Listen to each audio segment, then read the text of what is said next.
साधारण निर्वाचन को दृष्टि रखी एक्साइज कमिशनर श्री नरसिंह भल सार निर्देश क्रमे आमर अबकारी गुइंदा संस्थार ऑफिसर और स्टाफ शासन चेक गेट रे वेहिकल चेकिंग करथुले। वेहिकल चेकिंग करथुवा समय रे गोटे OD 02Q6633 गाड़ी आसी पहुंचला। ताकू संदेह रे अटकेई जेतल तलाशी कले सेथिरु 80 केजी गंजाई जबत होईची। एई गंजाई को सेमाने सोनपुर छत्तीसगढ़ को चालान करथुले। एते चालान करथवा दुई जन लोक रविन्द्रनारायण दलई एवं गुलशान कुमार रविन्द्र दलई घर सोनपुर आउ गुलशान कुमार घर होची छत्तीसगढ़। आउ जने एक्यूज तपन प्रधान से सोनपुर से खसी पड़े जाए संभव है ना अब्सकांड केस होईची।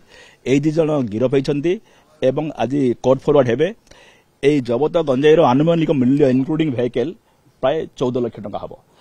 साधारण निर्वाचन को दृष्टि रखिकी आमर एनफोर्समेंटा माने कड़ाकड़ी करा जायछि। रेगुलर वेहिकल चेकिंग होउची। गाड़ीर मालिक होउची सोनपुर रो ताना होउची अनंतराम बाड़ी।